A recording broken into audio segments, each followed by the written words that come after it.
Well, hello, everybody. Welcome back to Cocktails and Rocktails with me, your most notorious groupie, Alison Rouse, author of this book right here. Ooh, for those of you who are new, when you see the paperback version, good stuff is coming.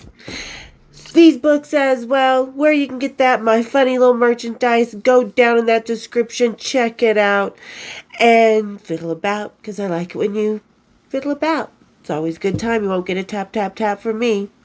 And as always, I like to be so thankful for everybody here, for all the a family that has been hanging around for so long, that has been supportive from the beginning, to all the new people that are coming over from Soft White Underbelly or just randomly finding me. Thank you guys so much for coming over, for enjoying us, for, hearing some rock and roll, some real stuff.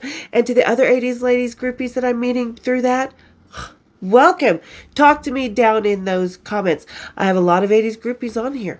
You may be the next if you want to be. Let me know. Be happy to. Because I really do think that the 80s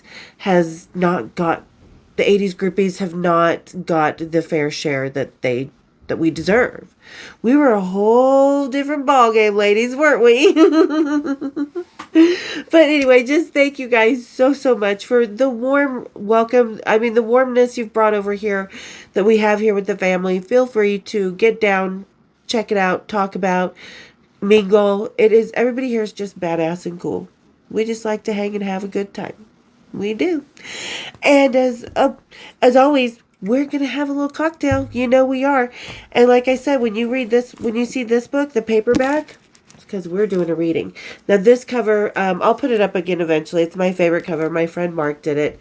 But yeah, he did this for me. He's an amazing graphic artist. He's just an amazing, cool person, as it is. But yeah, so he did this cover for me. Tell me if you guys want me to put this back as the cover. Tell me what you think. But yeah, when you see the paperback, it's because I'm doing a reading. And because we have a lot of new people, I would like to do a reading. So, all right. And today we are going to do my favorite local. Everybody knows what my favorite local is. Shades. I love these guys.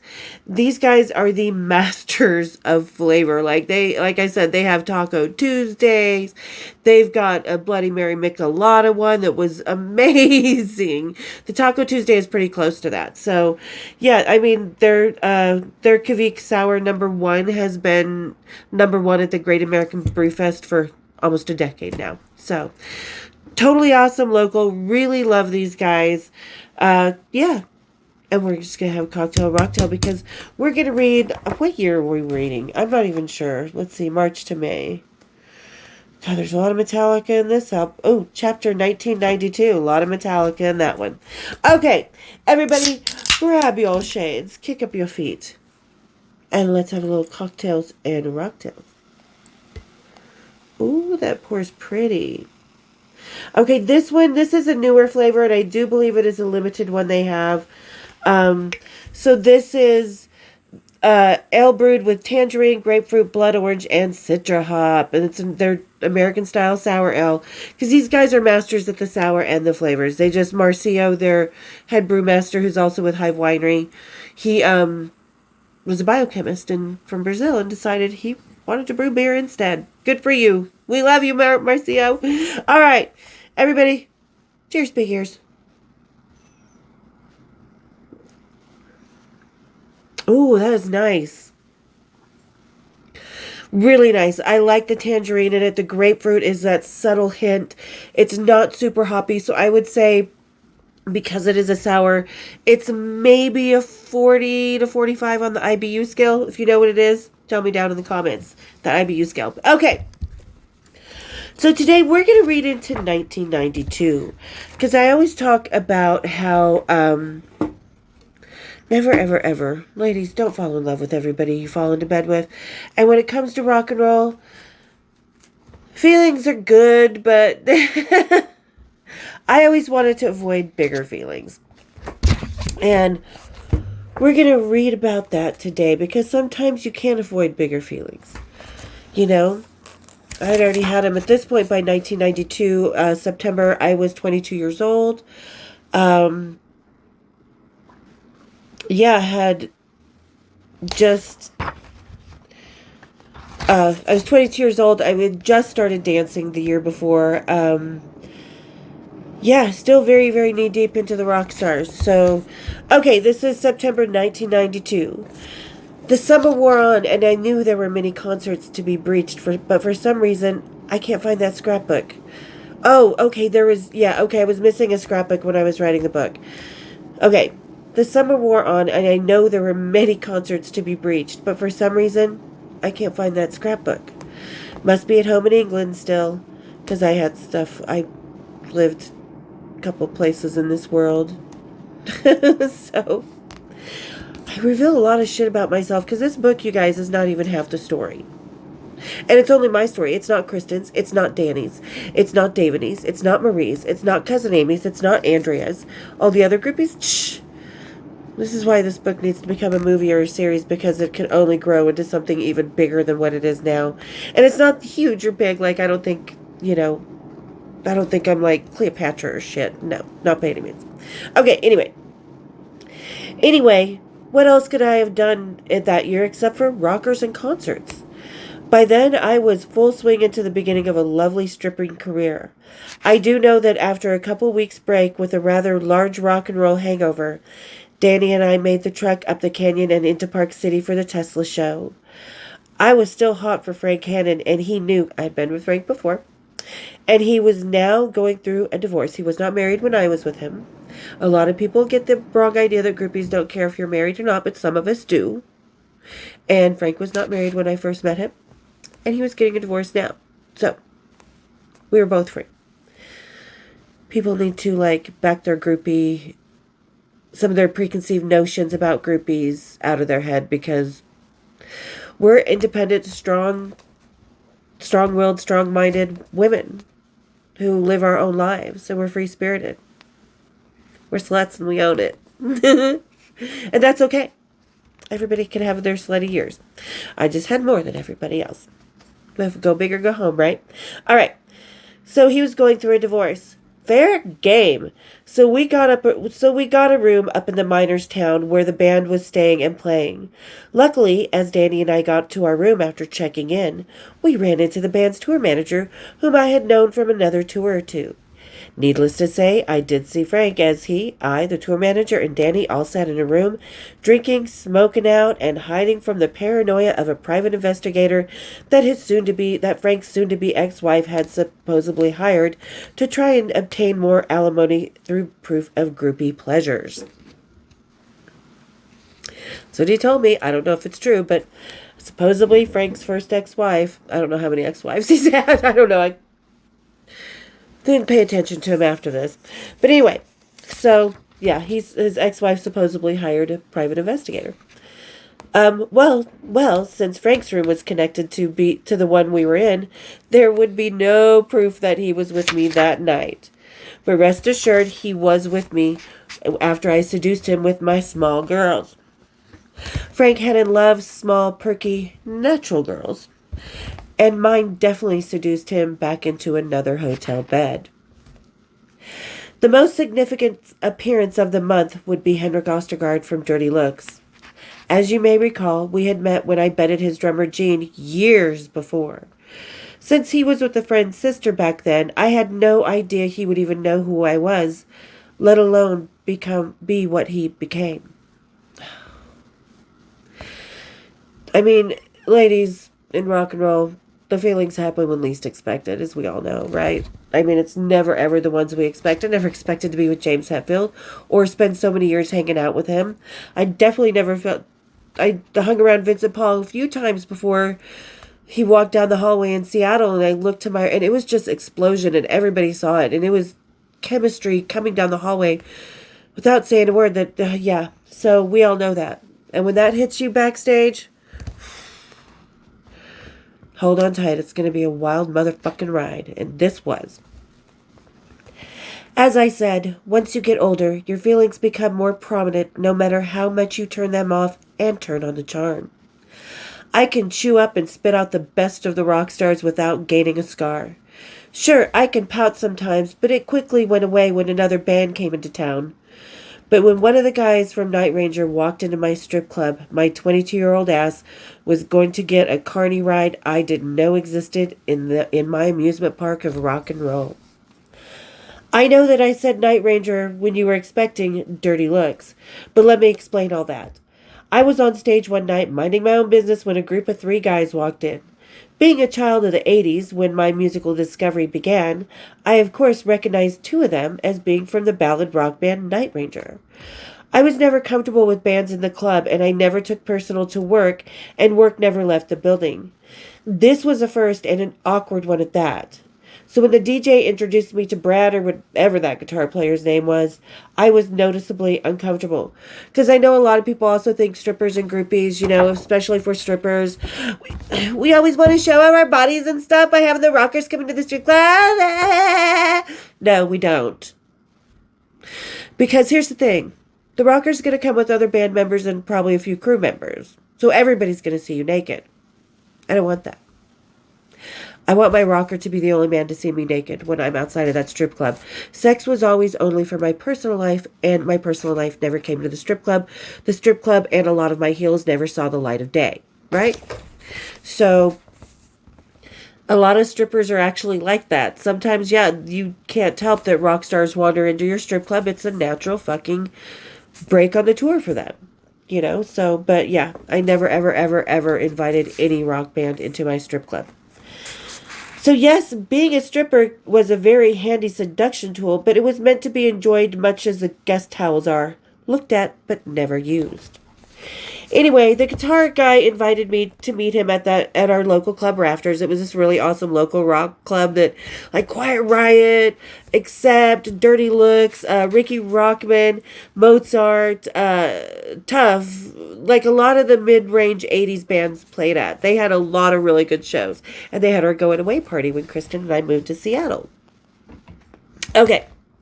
Where was I?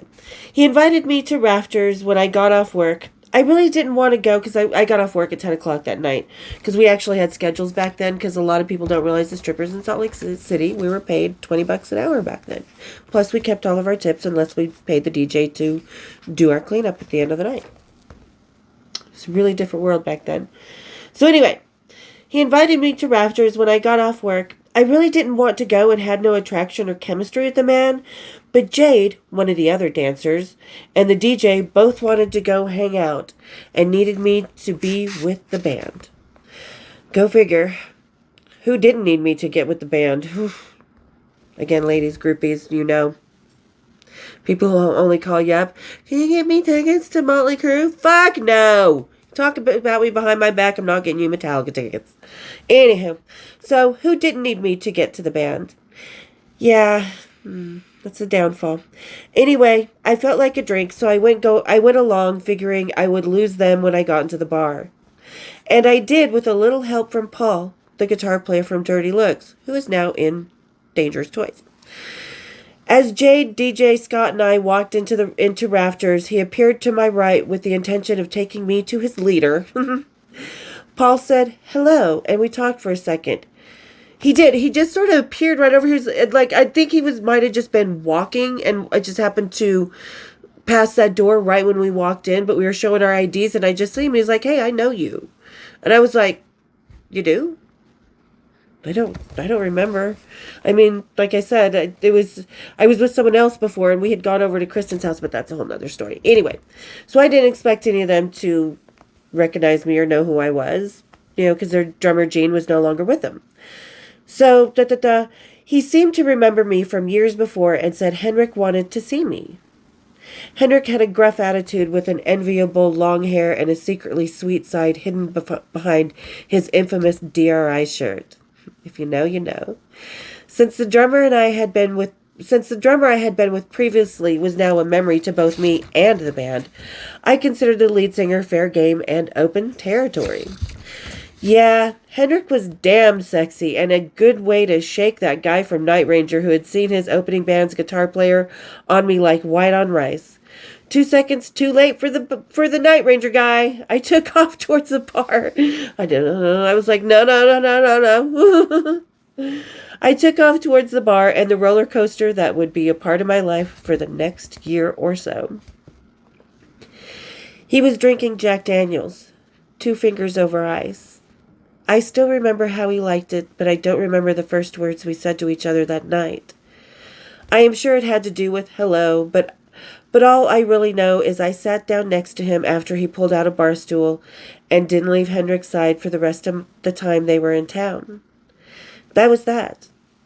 After some drinking and laughing our asses deeper into our own little world, he and I left for the band's hotel. I was addicted to the strange and twisted little drug that was Henrik pretty much immediately.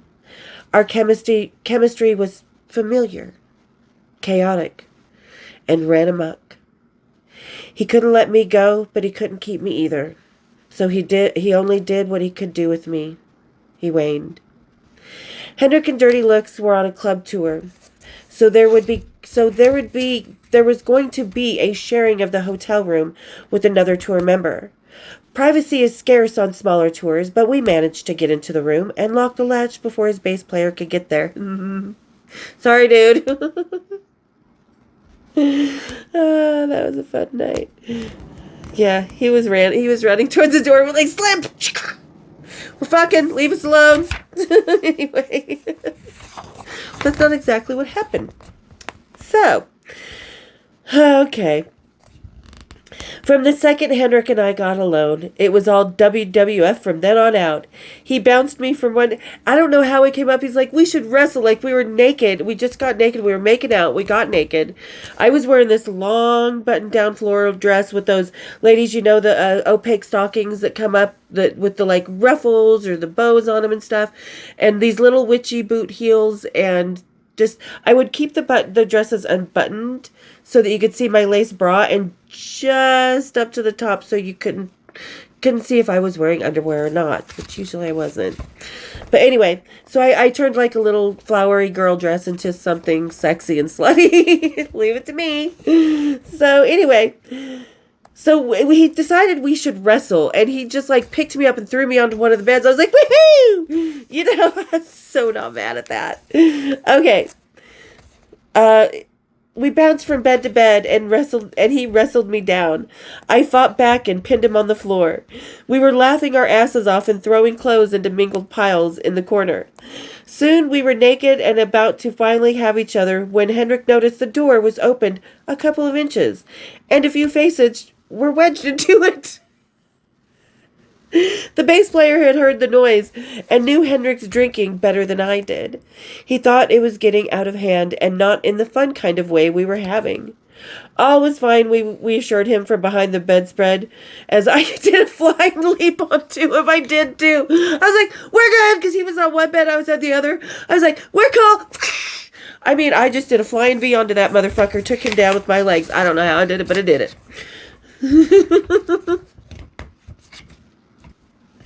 The bass player told us that the rest of the guys and Jade were going to the Denny's next door for some breakfast after they smoked and if we wanted to join them. Henrik and I looked at each other. We could use some grub after we finished a round or 3 in here. And finished that we did. Fuck. I knew by the way he was on me and how I felt that I was not going to walk away from this without a scar. Anyway, Henrik and I finished off our wrestling extravaganza after I so successfully pinned him and decided to meet up with the rest of the band at Denny's. But instead of putting on his DRI shirt and camo pants, he decided to put on my long button-down flowery dress. He did that. Yes, he was skinny enough to fit into it because I'm not as big as I look on soft white underbelly. It's just I have gained a little weight, but I was like a perfect size 6 back then. Maybe a size 4 here, but anyway. And Henrik was skinny. I was once hot. I'm just going to say it. Ladies, we could say it. It's okay to say we were once hot. Or if we're still feel hot, it's okay. Have confidence. Not arrogance. All right. Anyway, so... he decided to put on my long button-down flowery dress. Yes, he was skinny enough to fit into it. He handed me his pants and shirt and instructed me to put it on. Hells yeah! This was about to get good.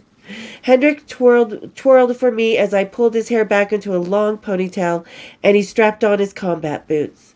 I flipped on my heels, and we were out the door, skipping down the hallway past the front desk clerks, who may not have known the difference from behind. We went across the parking lot and walked into the Denny's, to the absolute amazement of the rest of the band and Jade. Applause went up as he swished from side to side and did a little fashion show toward the table. Strangers giggled at the silly Rockstar and his groupie. We sat down like nothing was wrong and went about ordering of the food, which proved to be the turning point. Hendrik was definitely secure in his manhood to wear that dress, but was just drunk enough to be a little pissy at our waiter when our waiter asked him, "What can I get for you, sweetheart?" Jokingly, and with the spirit of the rest of us, mind you, but I think it hit Henrik a little to the left. His dress was no longer funny, and we all had to sit there after his little look and stutter scared the poor waiter off. Not that Henrik was a homophobe by any means, he was just a little on the dark side. It was something that alcohol brought out, and this was the first glimpse I saw of that. But this dark side was also charming and believable. It was only when he was sober would I ever take his words seriously. I smacked his arm and brought Henrik back to reality that he chose to wear the dress on his own accord and to take the jokes. And he did. But he only made it halfway through the breakfast before he wanted to go back to the hotel and take the dress off. On the way, we took a momentary dip into the freezing cold pool, which we promptly jumped out of because it was just fucking freezing. We both jumped in. We both sat there for a second. We're like, yeah, nope. And we were skinny dipping. We threw everything off. So, yeah, then we grabbed our stuff and ran back into the hotel naked. Yup. Both of us ran across the lobby and back into Hendrik's room. I bet those front desk guys could tell the difference. I bet the guys could tell the difference now. Anyway, Hen decided that the room was going to be a little crowded and wanted us to have our privacy. So he did the unthinkable. He used his own credit card to buy us that privacy in the form of another room. It was a big deal because unbeknownst to me for another few months to come. Yeah, but at that moment in time, Hendrik and I got lost to everyone else. We packed up his stuff from one room to another before the rest of the crowd got back and disappeared into our own little world, as you so often do with your rockers.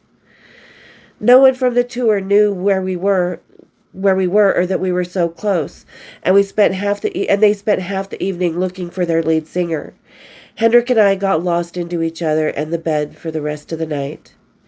The next morning, while we sat and watched the rest of the band and crew sit anxiously by the bus, hoping Hendrik would show up alive so they could get to the next gig, Hendrik's sober personality was noticeably different from the drunk guy I was with last night. But the feelings were still the same for both he and I. He turned me around and looked me dead in the eye with the serious look only he could get, and said to me that walking away, even after only hours of knowing each other, was going to be painful. I didn't disagree with him and taunted him lovingly before delivering him back to his band. It wasn't until the bus turned away from me and Jade did I get what Hendrik was saying in the room earlier. I involuntarily cried as the bus pulled away and I saw my lead singer waving from the bus door window, pout extraordinaire on his face. Damn. Why did I have to ever get these things called emotions? Ugh. Backstage was so much easier without him. So, there you go. There's a little insight to third time, no, second time I probably fell for somebody because, and like I said, other ladies, backstage ladies, rockers, musicians, you've been on the road, get down in those comments. I always say nobody expects a Spanish Inquisition on the road. You don't expect to fall in love with somebody. You can have connections, you can have friendships, you can have long-term relationships and care for each other in a very loving way. Like relationships, love, marriage, all that. It's so like not, love is really limitless and not structured. And a lot of times it could be complicated and painful, and this is one of the times it was for me, With James Hetfield, it had been puppy love, the first love, that kind of thing. With Vincent Paul, it was definitely more grown-up love. We were old. I was older when I got together with him. I was in my early 20s as well. I was like 24, 25, 24. And like I said, and then I was several years into a bass player that I don't ever talk about. When one night he walked into the room, his bass tech was babysitting me, and we spent 12 years together, another 3 years fighting. So, over some shit. But anyway, and we were several years into each other when he walked into the room. And it was just like these little fireworks going off in both of our bellies. We just stopped and looked, and everybody in the room was like, whoa, whoa.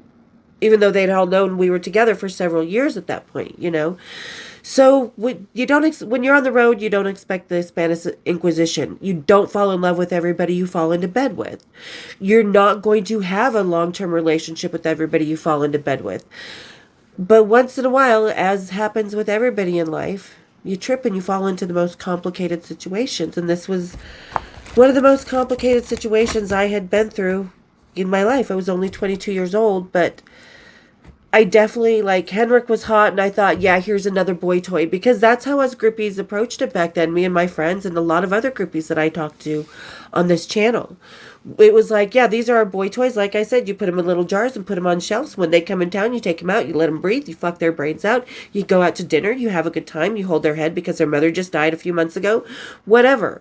You watch movies on a boring day in Fargo because there's nothing to do on a day off in Fargo, but you don't fall in love with them. They make crap husbands, So, this was my first time ever being with someone who was extremely complicated, who was falling just as hard as I was, and fighting it just as hard as I was. So, tell me about your first time with that complicated love. Not the puppy love, not the person you married, but that one person that was just so complicated that you just were trying to walk away, but you fucking couldn't. And I'm not talking abusive or anything like that. I'm talking about the emotions or you just wanted them to go. You just wanted to walk away from them because it was going nowhere. It was never going to end. But because you just couldn't. There was one night I tried to walk away from Henrik, and I turned away, and he didn't even touch me, and my feet were nailed to the ground. I wanted to walk away so bad. Tell me about yours on the road, because we don't expect that. Or off the road. It's okay. Get down in those comments. Let's talk about this, because we've all been there. Haven't we? I just got one thing to say about that. No, I'm kidding. All right. Thank you to everybody for getting to the end of my episode with me. You guys are so awesome. I mean, I just really cannot be thankful enough that people want to hear my stories or are having fun or that identify with my stories. I love it because, like I say, us 80s groupies, we don't get the fair shake that we have. We've only been depicted, in the movie Rockstar, as a bunch of dumb whores that stand in line 12 deep to fuck the lead singer in some big after party or orgy back at the hotel. I have never seen that. Once in my groupie life, I have seen that. Ladies, we know how it is. We have real relationships with these guys. We have real complications. So, get down there. Because, I like it when I go down. Or you like it, guys like it when I do go down. They do, but I like it when guys go down. So, everybody, thank you again for getting to the end of the episode. If you're just wandering here and just hanging out, you haven't decided to subscribe yet, subscribe. We've got a really badass family here. Every new member that comes in is so awesome, and feel free to mingle in those comments. And everybody say hello. This is my cat, Beluga. Hi, Beluga. In case he's going to his favorite little sleepy spot over there. So, in case you're just joining us, everybody, that's my kitten face. He's 17 pounds. But yeah, so if you're just lingering, hanging out, you haven't become part of the family yet, become part of the family. Go ahead.